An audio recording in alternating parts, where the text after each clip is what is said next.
Welcome to Sparks of History, where world history and Jewish history meet. Today, we are very pleased to have with us noted author, journalist, and lecturer James Traub. Mr. Traub is a senior fellow at the Center of International Cooperation at New York University, NYU, and teaches at that fine institution. Some of his works include City on a Hill, Testing the American Dream at City College, The Best Intentions, Kofi, Annan, and the UN in the Era of American World Power, John Quincy Adams, The Militant Spirit, What Was Liberalism, The Past, Present, and Promise of a Noble Idea. And today we will be discussing Judah Benjamin, counselor to the Confederacy, a Yale University Press release, part of the Jewish Lives series.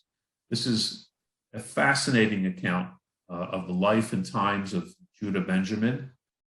As Mr. Traub describes in the book, the brains of the Confederacy, the most politically powerful and arguably the most important American Jew of the 19th century.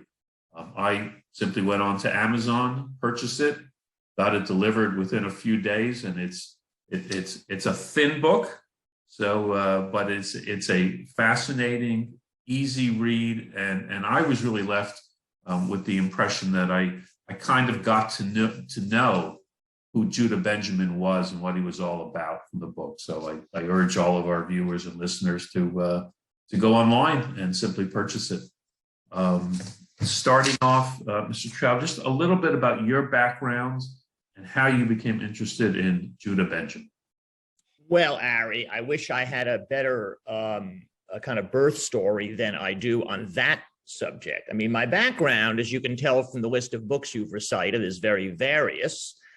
In recent years, if you had asked me, I would have said, besides being a journalist, that I'm a biographer and an intellectual historian. The way Judah Benjamin happened is a little bit backwards because I've never had a book brought to me. I've always come up with my own ideas. In this case, the woman who was the general editor of the Yale Jewish Lives series, Eileen Smith, asked me if I would do the book, because the way that series works is, and as you pointed out, it's a thin book, that these books are almost like monographs. And the premise of them is you find some slightly unlikely, but not altogether implausible pairing of author with subject. And so Eileen came to me not because I have any specialty in Jewish history. I don't, and outside of myself being Jewish.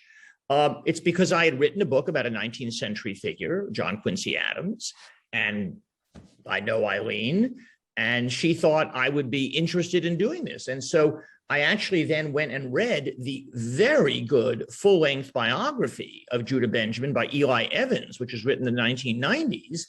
And I thought, wow, there is a lot here. And so then I agreed to write it.